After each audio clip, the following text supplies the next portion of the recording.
Hello viewers, welcome to my channel. मैं हूं doctor Papiya Bigonia. Here I am again to share with you latest information on medical sciences. और आज मैं बात करूंगी about the new antibody cocktail marketed by Roche and Cipla. ये जो antibody cocktail है, इसमें दो एंटीबॉडी का मिक्सचर है, दैट इज कैसेरिविमेब एंड इमडेविमेब। ये प्रोडक्ट रीजेनरेंट फार्मास्यूटिकल, यूएस फार्मास्यूटिकल ने इसको डेवलप किया, जिसके वजह से उसका मार्केटेड प्रोडक्ट का ब्रांड नेम है रीजेनकॉव। इस प्रोडक्ट में क्या खास बात है, कैसे काम करता है, क्या एफिकेसी है, क्या वो न्यू म्यूटेंट या वेरिएंट के अगेंस्ट काम कर सकता है, ये सब चीज़ों के बारे में आज मैं बताऊंगी। Viewers, please subscribe my channel, share the content, like it and also press the bell icon to get on time notification. So casirivimab और इमडेविमेब नाम थोड़ा सा अजीब है, बट ये बहुत ही effective antibodies, pre formed antibodies है, बना बनाया एंटीबॉडी है।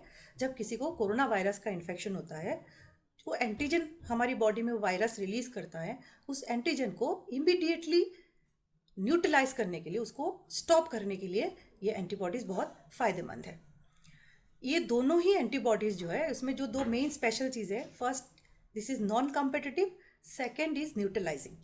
नॉन कॉम्पिटिटिव मीन्स ये कंसंट्रेशन डिपेंडेंट नहीं है, कम कंसंट्रेशन में भी बाइंड होता है और दूसरे किसी एंटीजन से ये रिप्लेस नहीं होते।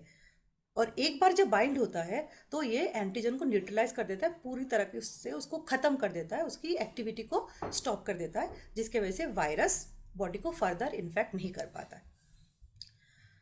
ये एंटीबॉडी किस तरह से काम करता है, उसका मैकेनिज्म क्या है? कोरोना वायरस की एंटीजेनिसिटी के लिए रिस्पॉन्सिबल है उसकी स्पाइक प्रोटीन या एस प्रोटीन। ये मैंने पहले की बहुत सारे वीडियोस में आपको बताया है। जो स्पाइक प्रोटीन है उसमें तीन पार्ट होता है। फर्स्ट पार्ट इज S1 सब unit, second is S2 sub unit and third is receptor binding domain. So एक स्टेम लाइक स्ट्रक्चर होता है, एक हेड होता है, एक स्टेम होता है, देन एक बेस होता है। तो S1, S2 and receptor binding domain, ये तीनों क्या काम करते हैं? S1 आपके वायरस को मदद करता है सेल के साथ अटैच होने के लिए, S2 उसको हेल्प करता है सेल के अंदर पेनिट्रेट करने के लिए, इन्वेजन करने के लिए, सेल के अंदर एंटर करने के लिए। और receptor binding domain actually identify करता है कि जो ACE2 रिसेप्टर है, एंजियोटेंसिन कन्वर्टिंग एंजाइम 2 रिसेप्टर है, जिसके साथ कोरोना वायरस एक्चुअली बाइंड होता है, सेलुलर एंट्री करता है, उसको पहचानने में और उसके साथ बाइंड होने में मदद करता है। और ये दो जो एंटीबॉडी कॉम्प्लेक्स है, एक एंटीबॉडी S1 सब यूनिट के साथ बाइंड होता है, दूसरा एंटीबॉडी S2 सब यूनिट के साथ बाइंड होता है, मतलब पूरी तरह से स्पाइक प्रोटीन की एक्टिविटी को स्टॉप कर देता है। बाइंड होते ही साथ वो एंटीजन को न्यूट्रलाइज कर देता है, उसकी एक्टिविटी को खत्म कर देता है और बहुत इफेक्टिवली जो इन्फेक्शन रेट है उसको कम करता है। So this is the first antibody complex having actually antivirus activity. Virus की ग्रोथ को ये रोक देता है। ये जो इन्फेक्टेड पर्सन है, आफ्टर इन्फेक्शन अगर ऐसा लगता है कि इन्फेक्शन सीवियर हो सकता है, इस तरह के पेशेंट को विद कॉकटेल दिया जाता है और ये पेशेंट को पैसिव इम्यूनिटी, एक तरह से बना बनाई इम्यूनिटी जो उसको बनाना चाहिए था, उसकी जगह वो एंटीबॉडी प्रोवाइड करता है।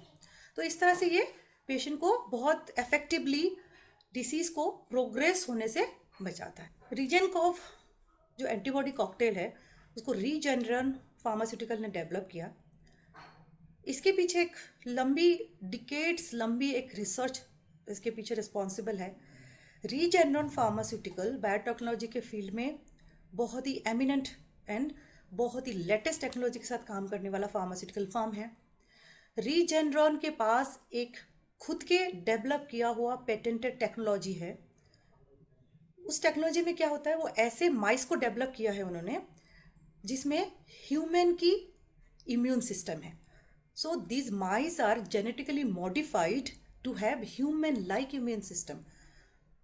और ये जो टेक्नोलॉजी है उसको बोलते हैं वेलीस्वीट टेक्नोलॉजी, और जो माइस है वो वेलसी इम्यून माइस कहलाते हैं।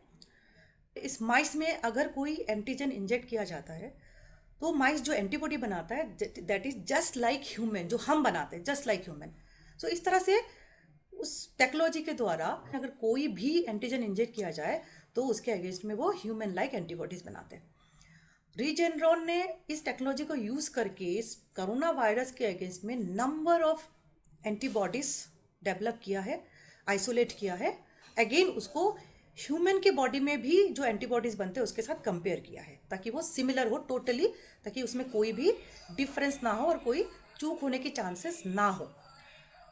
तो ये जो एंटीबॉडीज बनते हैं जस्ट क्योंकि ह्यूमन लाइक होते हैं, तो जब हम ह्यूमन को देते हैं तो ह्यूमन में वो एंटीबॉडीज फर्दर खुद इटसेल्फ कुछ एंटीजेनिक रिस्पॉन्स क्रिएट नहीं करते। रीजेनरोड की ये टेक्नोलॉजी सेल्फ जनरेटेड है और ये टेक्नोलॉजी दुनिया में यूनिक है। एफडीए ने इस एंटीबॉडी कॉकटेल को अप्रूवल दिया है for emergency use in case of emergency corona virus infection only as a investigational therapy. It is not a approved therapy, only under investigation, because अभी उसमें बहुत सारे डेटा कलेक्ट होंगे जिससे पता चलेगा कि एक्चुअली ये कितना इफेक्टिव है।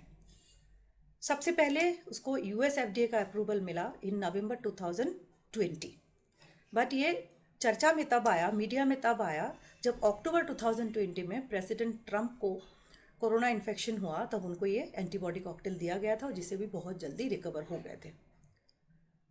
नाउ इन यूरोपियन यूनियन उसको अप्रूवल मिला इन फरवरी 2021 और इंडिया में अप्रूवल मिला इन मई 2021। फार्मास्यूटिकल जो है वो यूएस में उसको मैन्युफैक्चर भी करती है और डिस्ट्रीब्यूट भी कर रही है, but for outside US distribution Regeneron ने रॉश के साथ कोलैबोरेशन किया है और इंडिया में रॉश ने सिप्ला के साथ कोलैबोरेशन किया for distribution. So what are the indications, किस किस कंडीशन में देने के लिए अप्रूव्ड है। So this conditions are the patient should be tested positive for SARS-CoV, the patient should have a mild to moderate condition but have a tendency to get it severe. Patient की indication ऐसा दिखा रहा है कि presently disease mild to moderate है but बहुत जल्दी severity की तरफ प्रोग्रेस कर रहा है। Patient should be more than 12 years, means इसको बच्चों में भी दिया जा सकता है बट बहुत छोटे बच्चों में नहीं, 12 साल के ऊपर के बच्चों में दिया जा सकता है, but body weight must be more then 40 kg। और सबसे इंपॉर्टेंट जो एक इंडिकेशन है that is patient should B non hospitalised, patient should B not in oxygen therapy. Drug को हॉस्पिटल में दिया जाएगा या क्लिनिकल सेटअप में ही एडमिनिस्टर कर सकते, घर में एडमिनिस्टर नहीं कर सकते, बट स्टिल दो पहले से पेशेंट हॉस्पिटलाइज नहीं होना चाहिए। दैट मीन्स अगर पेशेंट ऑलरेडी सीवियर कंडीशन में पहुंच गया है, ऑक्सीजन की नीड आ गई है और हॉस्पिटल में पहुंच चुका है, एडमिटेड है, उन पेशेंट के लिए ऑथोराइज नहीं है, only for non hospitalize patient.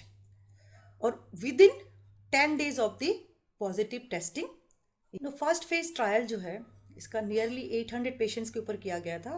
There are non hospitalise patients with mild to moderate symptom. Then third phase तक आते आते नियरली 8500 हाई रिस्क पेशेंट में ये क्लिनिकल ट्रायल हुआ। Again hospitalized and non hospitalized दोनों कैटेगरी में क्लिनिकल ट्रायल हुआ।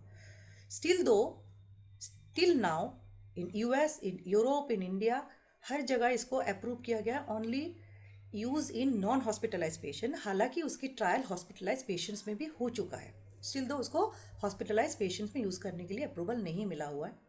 और till date all over the world अगर टोटल कलेक्टिव डाटा देखा जाए तो नियरली 23,000 पेशेंट्स के ऊपर उसका क्लिनिकल ट्रायल हो चुका है। तो सेफ्टी एंड एफिकेसी काफ़ी हद तक प्रूव हो चुका है। और जिन डोजेज में टेस्ट हुआ है that is 1200 mg, 2400 mg and 8000 mg, और हर एक कॉम्बिनेशन में दोनों ड्रग बराबर में होता है। मतलब जब 1200 mg ट्राई किया गया उसमें दोनों कैसेरिमिब और इमडेविमेस 600 एंड 600 कॉम्बिनेशन में था। इन 2400 mg में 1200 एंड 1200 के कॉम्बिनेशन में था, एंड 8000 mg का जो ग्रुप था उसमें अगेन 4000 और 4000 दोनों ड्रग बराबर क्वांटिटी में दिया जाता है। At the time of clinical trial जो मेन एडवर्स इफेक्ट या सीरियस कॉम्प्लिकेशंस निकल के आया पेशेंट्स में that are mostly pneumonia, hypoxia, breathing problem, dysphonia, hyper sensitivity reactions, chill जो कि इन्फ्यूजन रिलेटेड रिएक्शन में होता है। तो बहुत सीवियर कुछ रिएक्शन नहीं दिखाई इस ड्रग के साथ। और जो एफिकेसी है ये किस तरह से पेशेंट को फ़ायदा पहुंचाता है, it acts just like the antibody the person forms after infection with antigen. किसी एंटीजन के अटैक के बाद एक पर्सन जो अपना एंटीबॉडी बनाता है उसके जैसा काम करता है, उसको इमिटेट करता है। बस ये इतना है कि जो पर्सन अपना एंटीबॉडी नहीं बना पा रहे हैं उनकी जगह ये एंटीबॉडी बाहर से दिया जाता है और वो सेम ऐसा जो बॉडी एंटीबॉडी बनाता है, अपनी बॉडी बनाती है, सेम ऐसा वो एंटीजन को न्यूट्रलाइज करता है। इसको देने से ये फ़ायदा होता है कि पेशेंट की हॉस्पिटलाइजेशन, हॉस्पिटल एडमिशन जो रेट है वो नियरली 70% रिड्यूस हो जाता है। Symptoms with in 4 days recover हो जाते हैं और साथ में माइल्ड मॉडरेट से सीवियर होने के चांसेस जो है वो काफ़ी हद तक कम हो जाते हैं ना। किस तरह के पेशेंट के लिए रिकमेंडेड नहीं है अभी, that is patients with having cardiovascular complication, जिनकी हार्ट की कॉम्प्लिकेशन है, डायबिटीज़ या हाइपरग्लाइसीमिया है, बॉडी वेट ज़्यादा है, ओबिसिटी है, the patients above 60 years of age, जिनकी लंग प्रॉब्लम है, अस्थमा है, जिनकी किडनी डिसीज है, या फिर इम्यूनिटी कंप्रोमाइज्ड है, इम्यूनिटी ऑलरेडी सप्रेस्ड है ड्यू टू HIV, कैंसर और एनी इम्यूनोसप्रेसिव थेरेपी। पेशेंट की यूज़ के लिए जो डोज रिकमेंडेड है, 3 अलग अलग डोज रेंज में क्लिनिकल ट्रायल हुआ है, बट जो रिकमेंडेड डोज रेंज है पेशेंट के लिए दैट इज़ 1200 mg, मीन्स कैसिरिमिबेब और इमडीबीमेब इंडिविजुअली 600 mg एंड 600 mg। जो मार्केटेड प्रोडक्ट आता है रीजेनकॉप का, उस प्रोडक्ट में 1 बॉटल कैसिरिमिबेब, 1 बॉटल इमडेविमेब, दोनों ही होता है 1200 mg का। That means 1200 means 2400। That means कि एक जो पैक है वो 2 पेशेंट को दिया जा सकता है। जब एक पैक को आप ओपन करते हैं, एक पेशेंट को देने के बाद अगर इमीडिएटली दूसरे पेशेंट को नहीं दिया गया है तो उसको 2 to 8 डिग्री में स्टोर किया जाना चाहिए and within 48 hours next patient में it should be used, otherwise should be discarded.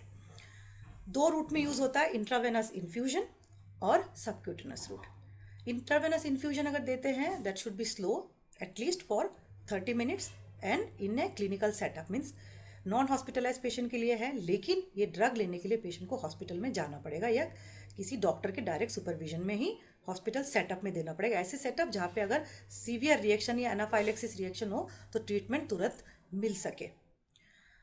और अगर इसको IV दिया जाता है then 600 both the dose simultaneously administered.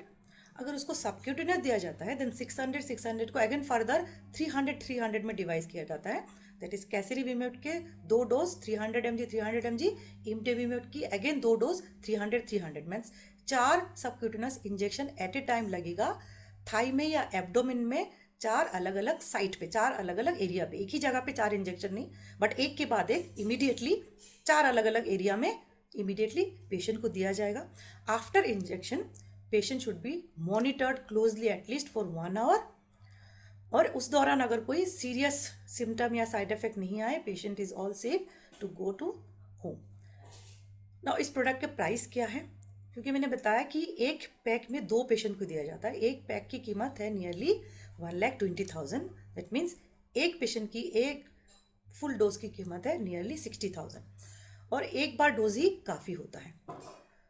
अब जो सबसे इम्पॉर्टेंट सवाल कि ये कॉम्बिनेशन, ये केसेस आ रहे हैं निकल के कि ये कॉम्बिनेशन जो है डेल्टा प्लस वेरिएंट के अगेंस्ट में काम नहीं किया कुछ पेशेंट्स में, तो क्या ये आगे अगर थर्ड वेव आता है या डेल्टा प्लस वेरिएंट आगे म्यूटेट होके हमारी पॉपुलेशन में स्प्रेड होता है तो क्या ये कॉम्बिनेशन काम करेगा?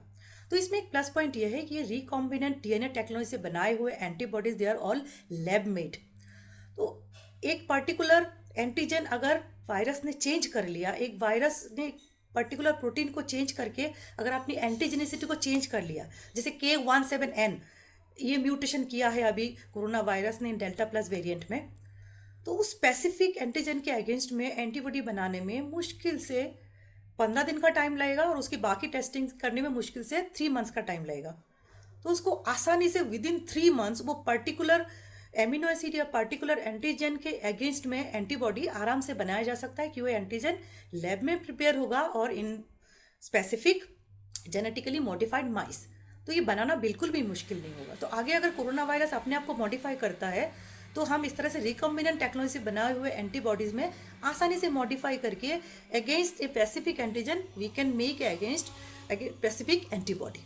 सो इस तरह से ये हो सकता है फ्यूचर में यही एक तरीका हो जिससे हम कोरोना के इन्फेक्शन से बहुत इजीली पेशेंट को सीवियर कंडीशन में जाने से बचा सकते हैं, पेशेंट्स की जान बचा सकते हैं। So viewers, like this content, share it, subscribe my channel.